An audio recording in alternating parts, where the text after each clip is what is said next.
ETF index mutual funds నేర్చుకుని stock మార్కెట్లో రాణించాలనుకుంటున్నారా? వెంటనే ఈ నెంబర్కి కాల్ చేయండి. నమస్తే రమ్మగారు. నమస్తే జయ. రమ్మగారు, మా అమ్మమ్మ వాళ్ళు చెప్పేవాళ్ళండి, ఏంటంటే ఆడ తెలివి వేరు మగ తెలివి వేరని. నాకు అర్థం అయ్యేది కాదు, బట్ ఇలాంటి మాట నేను చాలా మంది దగ్గర విన్నాను. నిజంగానే డిఫరెన్స్ ఉంటుందండి తెలివితేటల్లో? ఉంటుంది మరి. అవునా? ఆడవాళ్ళ తెలివితేటలు వేరు, మగవాళ్ళ తెలివితేటలు వేరు. ఏమి మంచి తెలివితేటలు? మంచి చెడు కాదు. మెల్లిగా అడుగుతాను ఈ మాట. ఆడ తెలివి మంచిది, మగ తెలివి చెడ్డది అంటానికి వీల్లేదు. ఇప్పుడు మగవాళ్ళు ఎలాంటి సమస్య తెచ్చిపెట్టినా దాన్ని సాల్వ్ చేసుకుని ఏదో రకంగా బయటపడే తెలివి ఆడవాళ్ళకి భగవంతుడు పెట్టాడని చెప్తారు. ఏదో ఇబ్బంది పెడతారు హస్బెండ్స్, ఇంకో మగవాడు అనుకో అవతల ఉన్నవాడు, ఇద్దరు కలిసి కొట్టుకు చచ్చి రగడ పెరిగి కత్తులు కటార్లు కర్రలు అవి వస్తాయి. అదే ఆడవాళ్ళు అనుకో 2 పోట్లాటలు 2 చివాట్లు 4 విసిరాట్లతోటి సరిపోతుంది. 2 రోజులు మాట్లాడుకోక ఏడ్చి 2 కన్నీటి చుక్కలు 4 విషాదభరితమైన డైలాగులు, మా అమ్మ చేసింది మా అమ్మమ్మ చేసిందని 2 తిట్లు 4 దెబ్బలతోటి ఒక 2-3 రోజుల్లో మళ్ళీ సుఖాంతం అవుతుందా? మరీ పెద్ద సుఖాంతం కాకపోయినా సెట్ అయిపోతుంది. రోడ్డు ఎక్కిపోరు ప్రతిసారి. అంటే ఇప్పుడు రోడ్డు ఎక్కిపోతున్నారు అనుకో ఈ రోజుల్లో. ఇప్పుడు ఆడ తెలివి మగ తెలివి సెపరేట్ గా చెప్పడానికి వీల్లేదు ఇవాళ రేపు. ఎందుకంటే అందరూ ఒకే స్కూల్లో చదువుకుంటున్నారు. పాతకి కొత్తకి తేడా ఉంది కదా జయ. మిగిలిన అమ్మాయిలందరూ పొట్లాడద్దు నాతోటి. నేను ప్రతిసారి చెప్తున్నా ఈ సంగతి, పొట్లాడకూడదు. ఇది వరకు నాన్నలు చదువుకునేవాళ్ళు ఎంతో కొంత, లేదా నాన్నలు ఏదైనా పని వృత్తులు నేర్చుకునేవాళ్ళు, బాగా బలమైన పని చేయటం. ఆడవాళ్ళు అమ్మలకి చదువు సంధ్య పెద్దగా ఉండేది కాదు. ఇంటి పట్టున ఉండేవాళ్ళు. ఇంటిని తమకిచ్చిన రూపాయితోటి సర్దుబాటు చేసి అందులో ఈ 6గురిని 14 మందిని పిల్లల్ని బాగా లెవెల్ చేసి సరి చేసి పెట్టుకునే వ్యవహారంలోనే ఉండేవాళ్ళు. ఇప్పుడు నాన్న 10 రూపాయలు ఇస్తే 10తోటే సంసారం గడిపేందుకు కావలసిన తెలివితేటలు క్షమత కలిగి ఉండేవాళ్ళు. అప్పుడు అమ్మా నాన్న తెలివి సమానంగా ఉండదు. నాన్నది ఒక తెలివి, అమ్మది ఇంకో తెలివి అప్పట్లో. ఇప్పుడు అమ్మా నాన్న ఇద్దరు సమానంగా ఒకే కాలేజీలో చదువుకుని ఒకే యూనివర్సిటీలో చదువుకుని తర్వాత పెళ్లి చేసుకుంటున్నారు. సమాన తెలివితేటలు ఉండే అవకాశమే ఉంది. ఆడకి సెపరేట్ తెలివితేటలు ఎలా ఉంటాయి? ఇద్దరు ఒకే బడి, ఒకడు ఎల్కేజీ నుంచి నర్సరీ ఎక్కడే, ఎల్కేజీ ఎక్కడే, యూకేజీ ఎక్కడే, కేజీ నుంచి పీజీ దాకా ఓ చోటే చదువుకుంటే సెపరేట్ తెలివితేటలు ఎలా వస్తాయి? ఏదైనా కొంచెం కాస్త చిన్న తేడాలతోటి. అంతేగాని ఆడవాళ్ళు చాలా తెలివిగా ఉండే అవకాశం ఇవాళ తక్కువ ఉందేమోనని అనిపిస్తుంది. ఎందుకంటే too many girl boy friends ఉంటున్నారు అబ్బాయిలకి, టూ మెనీ బాయ్ ఫ్రెండ్స్ ఉంటున్నారు అమ్మాయిలకి. బాయ్ ఫ్రెండ్స్ గర్ల్ ఫ్రెండ్స్ అనగానే ఒక వేరే డిఫరెంట్ మీనింగ్ లోకి వెళ్ళొద్దు. మగపిల్లలతోటి సమానంగా ఆడపిల్లలు ఉండటం, లేదా ఆడపిల్లలతోటి సమానంగా మగపిల్లలు ఉండటం, వీళ్ళంతా కలిసి ఒకే ప్రపంచంగా ఉండటం ఇప్పుడు నడుస్తుంది. అవునండి. ఇప్పుడు తెలివితేటలు సెపరేట్ గా ఉండటానికి ప్రపంచాలు వేరుగా లేవు కదా. పాత రోజుల్లో ప్రపంచం వేరు, వాళ్ళది వేరు వీళ్ళది వేరు. మగవాడు బయటికి వెళ్ళి జయించుకొచ్చేవాడు, ఆడది ఇంటి పట్టు నుండి ఇల్లు సర్దేది. ఇప్పుడు ఆడది మగవాడు అనగానే ఇది బ్యాడ్ వర్డ్ కింద మీరేంటి ఆడది అంటారు అని మొన్న ఎవరో అడిగారు కూడా నన్ను. అందులో తప్పు మాట ఏమిటి? చక్కటి తెలుగు పదం, తప్పు మాట కాదు, ఫిల్దీ లాంగ్వేజ్ కాదు. మనం ఇంగ్లీష్లో చాలా ఫిల్దీ వర్డ్స్ వాడుతున్నాం. ఎవరిని వాళ్ళు చూసుకుంటే తెలుస్తుంది. మనం వాడే రెగ్యులర్ పదాల్లో కొన్ని చెడ్డ మాటలే ఉంటున్నాయి ఇంగ్లీష్లో. తెలుగులో చెడ్డ మాటలు లేవు. సరి అయిన తెలుగు పదం ఆడది అంటే ఏం తప్పలేదు, మంచి పదమే. అది వినటానికి మీకంటే మీరు ఇవాళ రేపు వింటల్లో మీరు తెలుగు వినకపోతే నాదే అమ్మ తప్పు. మీరు తెలుగు వినకుండా ఇంగ్లీష్లోనే మాట్లాడి జీవిస్తుంటే నాదే తప్పు. మావే పెద్దవాళ్ళవి తప్పులైపోతాయా? చెడ్డ పదం కాదు, ఆడది అనే పదం సింగులర్. ఓకే. ఇప్పుడు ఆడ తెలివి మగ తెలివి వేరు పాత రోజుల్లో. ఇప్పుడు కాదనుకుంటున్నాం. అలా నాకు అలా అనిపిస్తుంది. కాదు నేను చాలా తెలివిగలదాన్ని అని నీ బట్టి అమ్మాయిలు ఎవరైనా క్లెయిమ్ చేయదలుచుకుంటే ఒక్కొక్క కామెంట్ రాయండి. అబ్బాయి మా ఆయన కంటే నేనే తెలివండి, లేకపోతే నాకంటే మా వారే తెలివిగలవారండి అని మీరు కామెంట్లు పెట్టి సంతోషిస్తానమ్మా. ఇవాళ రేపు ఆడపిల్లలు బాగున్నారని. తప్పకుండా. పాత రోజులు తెలివి వేరు. పాతకాలంలో ఎలా కనపడేదంటే, ఇప్పుడు ఒక మిడిల్ క్లాస్ ఇంట్లో ఓ తండ్రి లోపలికి వస్తాడు, 2-3 ఫ్రెండ్స్ వస్తారు. ఏమేవో కాఫీ ఇచ్చేయండి, పాలు ఉన్నాయో మజ్జిగుందో ఏముందో కొంపలో ఏముందో వాళ్ళకి తెలీదు. తెచ్చేయి అంటే నువ్వు నిన్న చెప్పిన పాలవాడికి డబ్బులు ఇవ్వలేదు, వాడి వాళ్ళ పొద్దున పాలు తాలేదు, ఇంట్లో ఉన్న ఆడ మనిషి ఎలా కాఫీ కలిపి పట్టుకొచ్చిస్తుంది? ఇవ్వలేదు కదా, ఇవ్వలేదు. ఇప్పుడు ఆడవాళ్ళు ఏం చేస్తారు తెలివిగా? పాత రోజుల్లో ఏం చేసేవాళ్ళు అంటే, ఇంత ఎండ మండిపోతుంటే కాఫీ ఎందుకని చల్లగా మజ్జిగ తాగండి అన్నయ్య గారు అని ముద్దుగా అనేసి మజ్జిగ ఇచ్చేసేవాళ్ళు. ఇప్పుడు ఎవరు తెలివితేటలు ఉన్నట్టేనే ఆడవాళ్ళకి. ఖచ్చితంగా అండి. ఇప్పుడు అలాంటి తెలివితేటల గురించి ఒక మంచి మంచి కథలు ఉన్నాయి మన దగ్గర. ఇప్పుడైతే మేమైతే ఏం చేస్తున్నాం రమ్మ గారు? మీరు ఏం చేస్తున్నారు? ఇప్పుడు నెస్కేఫే క్యాపాచినోలు ఉంటాయి ఫ్రిడ్జ్ లోనో ఎక్కడో ఒక చోట మూల, దాన్ని తీసి అది ఎంత పాతదైనా సరే దాన్ని అది అవుట్డేట్ అయినా ఏం పర్వాలేదు, వేడి నీళ్ళలో వేసి కలిపిచ్చేసేది. ఇప్పుడు పాలు పాపాలు అక్కర్లేదు కదా పాతరాగా. అప్పుడంటే పాలు క్యాపాచినోలు దొరుకుతున్నాయి కదా, ఓ 4 ప్యాకెట్లు సామాన్లతో పాటు కొని పడేసుకున్నా అంటే అర్జెంట్ కాఫీకి అది పనికి వస్తుంది. గ్రీన్ టీ పెట్టచ్చు. నేనైతే ఏం మొహమాటం ఏం లేదు, పాలు లేవు గీళ్ళు ఏం పర్వాలేదని చక్కగా కొంచెం కరివేపాకు తీసి నీళ్ళలో వేసి 2 మరుగులు రానిచ్చి దాంట్లో ఓ నిమ్మ చొక్క పిండి వాసు ఉప్పేసి బ్రహ్మాండంగా ఉంటుంది గ్రీన్ టీ, ఇది హెల్తీ అని నమ్మించి ఇచ్చేయగలరు. నాదొక తెలివి అది. ఇప్పుడు గ్రీన్ టీలు అంటే ఇదివరకట్లాగా ఆ మధ్య కాలంలో 3 ఏళ్ల నాడు గ్రీన్ టీ అంటే మనం డబ్బాలు ప్యాకెట్లు కొనుక్కునేవాళ్ళం. లేటెస్ట్ మనకు వచ్చినటువంటి మంచి మంచి డాక్టర్లనండి సైంటిస్టులనండి వాళ్ళ వల్ల కషాయాలను గ్రీన్ టీగా భావించి యథేచ్ఛగా ఇచ్చేయచ్చు. కరివేపాకు ఒకటి, కొత్తిమీర ఒకటి, పుదీనా ఒకటి, ఈ 3 లేకపోతే నేను ధనియాలు జీలకర్ర పెట్టి ధనియాల కాఫీ అని మా చిన్నప్పుడు కాచేవాళ్ళు. ఏ కాఫీ గతి లేకపోతే ధనియాల కాఫీ అనేవాళ్ళు. ఇప్పుడు ధనియాల కాఫీ ద బెస్ట్ కాఫీగా పరిగణింపబడుతోంది. ఇవి ఏవి లేవనుకోండి, దొడ్లో వాము మొక్కలు ఉంటాయి, ఇవన్నీ పెట్టుకోండి అమ్మా ఇంట్లో మీరు జాగ్రత్తగా. ఒక వాము మొక్క ఉందనుకో, వాము ఆకులు 2 నీళ్ళల్లో వేస్తే ఆ వాసన మహా బాగుంటుంది.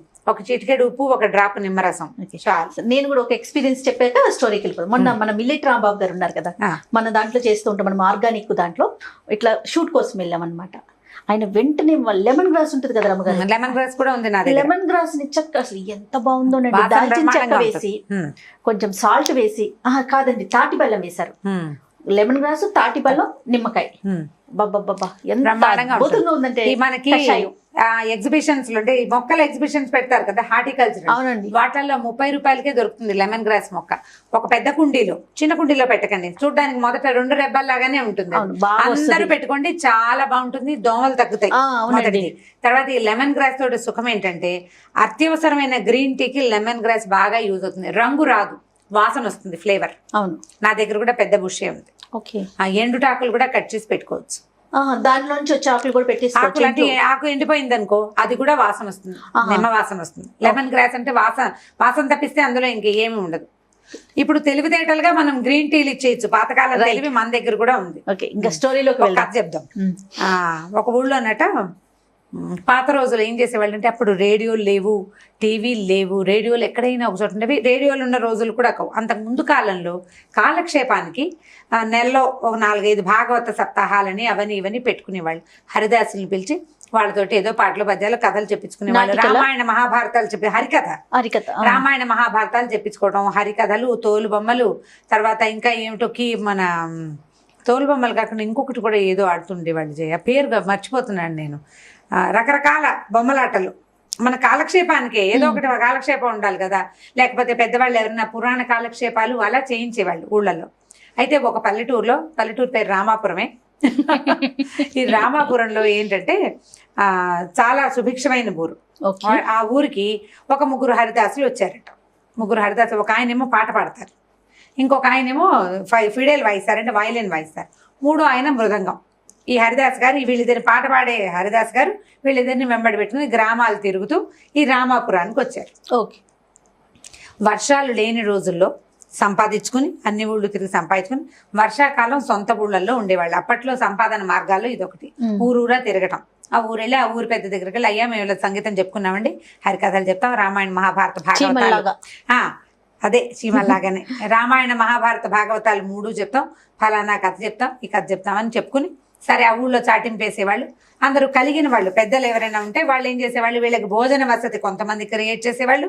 తర్వాత అందరూ రోజుకి ఇంతని ఇచ్చి మొత్తానికి వాళ్ళని 10 రోజులు వాళ్ళ దగ్గర కథలు చెప్పించుకుని రామాయణమో మహాభారతమో మనకు కావాల్సింది చెప్పించుకునేవాళ్ళు. ఊళ్ళల్లో ఏమైనా సమస్యలు ఉన్నాయనుకో, భాగవతం పారాయణ చేస్తే సమస్యలు తీరుతాయని, అనారోగ్యాలు ఉంటే రామాయణం చెప్పుకోవాలని, సుందరకాండ చెప్పుకోవాలని ఉండేది పాత పద్ధతి. ఇప్పుడు కూడా ఉంది. అక్కడి నుంచి ఏం చేశారట, ఈ హరిదాసులు వచ్చారు 3.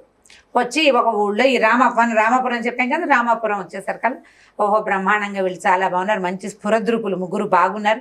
పాట పాడే ఆయన అయితే ఎంత చక్కటి గొంతు అయింది, గాత్రం బాగుంది, ఎంతో భాగవతం చెప్పించుకోవాలనుకున్నారు. 40 రోజులు మా ఊళ్ళో ఉండి రోజు కథ చెప్పండి అని ఒప్పించారు. బాగుంది. 40 రోజులు 3 అట్టు పెట్టుకోవాలంటే ఒక ఊళ్ళో వాళ్ళకి భోజనాలు వాళ్ళు బట్టలు తెచ్చుకుంటారు కానీ గిన్నెతో ఉన్న పాత్ర తెచ్చుకోరు కదా పాపం, ఊరు కూడా తిరిగేవాళ్ళు. సరే ఏమన్నారు, ఆ ఊర్లో పేరు శాస్త్రి గారిని ఒక మంచి ఘటికుడు ఒక ఆయన ఉన్నాడు. ఆ ఘటికుడు ఆయన ఏం చేశాడు, అదేమిటి నేను అంతటి వాడు ఈ ఊళ్ళో ఉండగా వేరే వాళ్ళు అన్నం పెట్టడం ఏమిటి, ఈ ముగ్గురు హరిదాసులకి మేమే భోజనం పెడతాం మా ఇంట్లోనేనని సభాముఖంగా ఒప్పుకున్నాడు. అయిందా, సరే ఇంటికి వచ్చారు.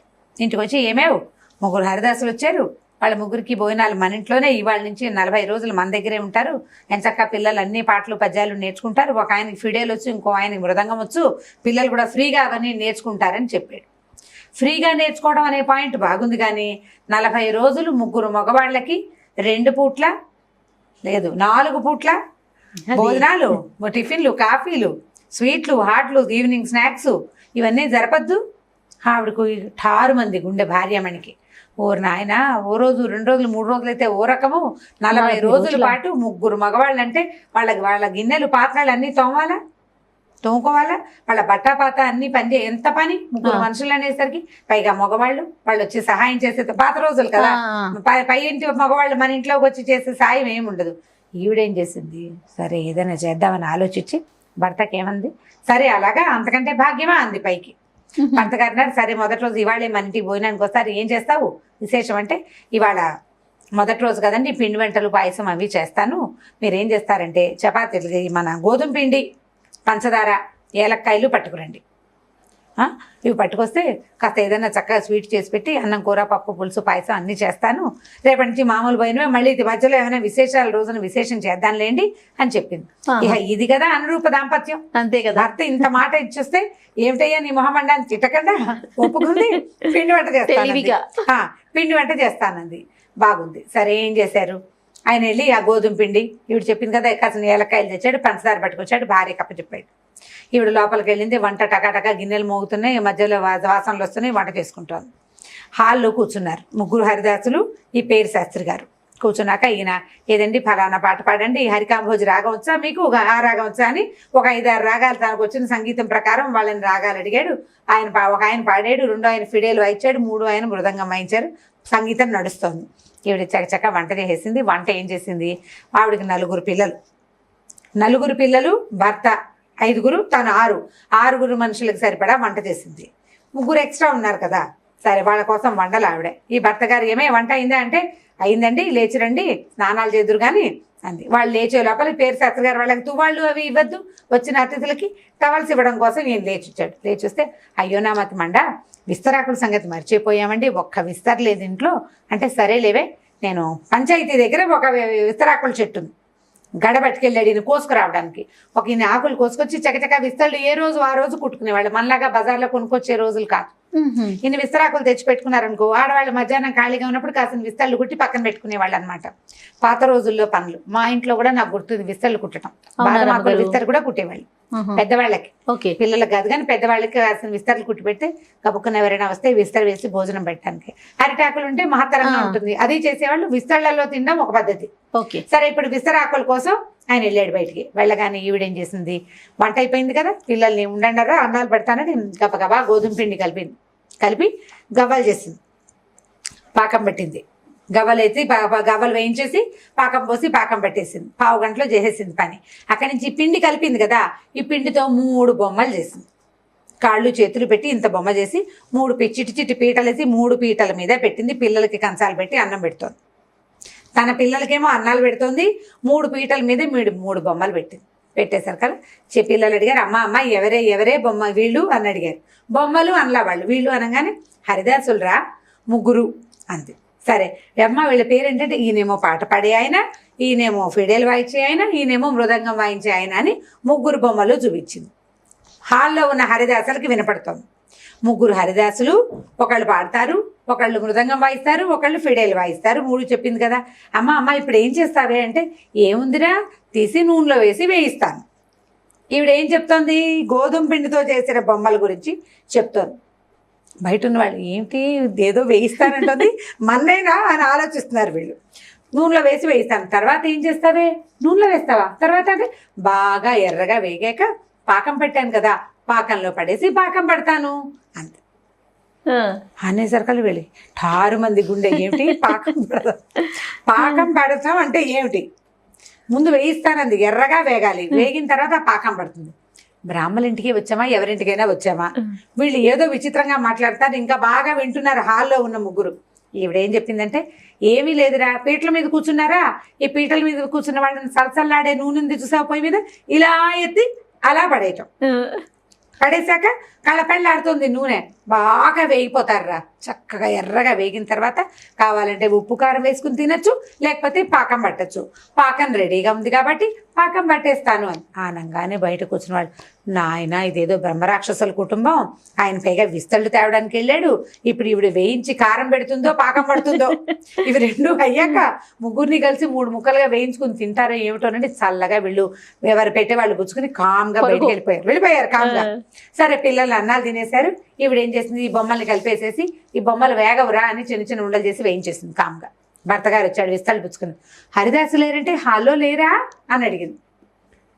హాల్లో లేరు, ఏరంటే ఏమో అక్కడే ఉన్నారు, నాకేం తెలుసు, మడిగట్టుకుని పిల్లలకి అన్నాలు పెడుతున్నాను, వీళ్ళు లోపల కూర్చుని అన్నాలు తింటున్నారు. చిన్నపిల్లలు, 4 చిన్నపిల్లలు కదా, పెద్దవాళ్ళు వచ్చేదాకా వీళ్ళు ఆగదు, అందుకని వాళ్ళకి అన్నం పెట్టేస్తోంది ఆవిడ. అన్నాలు తింటున్నారు పిల్లలు, బొమ్మలు లేవు, ఏమీ లేవు అక్కడ. ఆయనకు అర్థం అవ్వడానికి తీరా చూసుకున్నాడు, హరిదాసులు బయటకు వెళ్ళిపోయారు.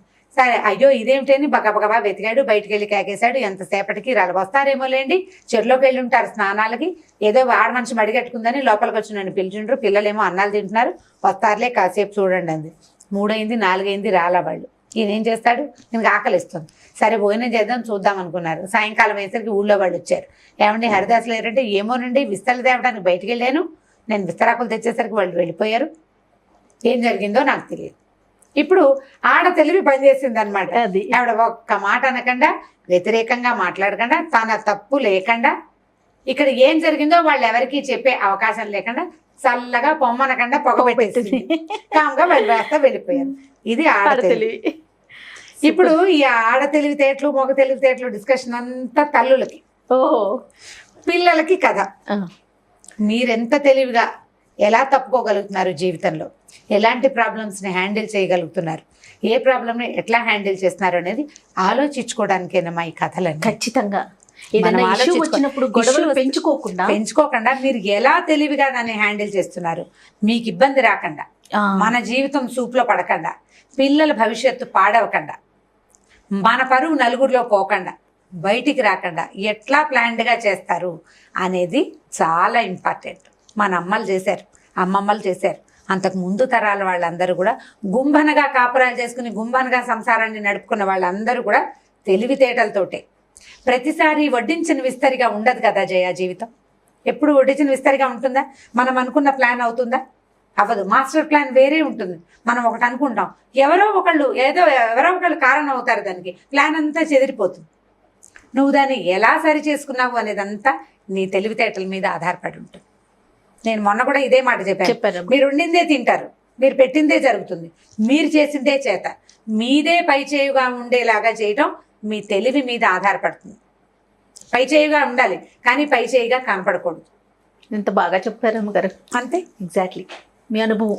నా అనుభవమే అది. ఇప్పుడు మా చిన్నప్పుడు జయ అమ్మ నీ నెయ్యి మళ్ళీ ఇంకా వేయి, నెయ్యి ఇంకా కావాలంటే నెయ్యి ఎన్ని స్పూన్లు వేస్తారు, నెయ్యి పప్పాన ఇంత కలుపుతాడు పిల్లాడు, ఇంకా నెయ్యి ఇంకో స్పూన్, నాకు ఇంకో చెంచా కావాలంటే మా అమ్మ తిరగేవే అనేది. అంతే కదా, నెయ్యి స్పూన్ కనపడుతుంది, తిరగేసేస్తే ఏమొస్తుంది, ఏమి రాదు, చొక్క వస్తుంది, వాడికి సాటిస్ఫాక్షన్ ఉంటుంది. మనం అందరినీ అట్లా సాటిస్ఫై చేయొచ్చు. తెలివితేటలు పెంచుకోండి, తెగేదాకా లాక్కోకండి, అంతే. మొద్దుల్లాగా ఉండద్దు. వాళ్ళు చదువుకుంటున్నాం కదా, ఇదివరకు అట్లాగా తెలివి తక్కువ రోజులు కావు ఇవి. తెలివి, చదువు, బోళ్ళంత ఎక్స్పోజర్, ప్రపంచాన్ని తెలుసుకునే అవకాశం మగవాళ్ళతో పాటు మనకి పూర్తి స్థాయిలో దొరుకుతుంది. దాన్ని యూటిలైజ్ చేసుకోండి, అంతే. సూపర్. స్టోరీ బాగుంది. స్టోరీ తర్వాత మీరు చెప్పిన మ్యాటర్ ఇంకా బాగుంది రమ్మ గారు. ప్రయత్నం చేసి చూడాలి మరి. ఖచ్చితంగా. థ్యాంక్ యూ సో మచ్ రమ్మ గారు. ఓకే జయ.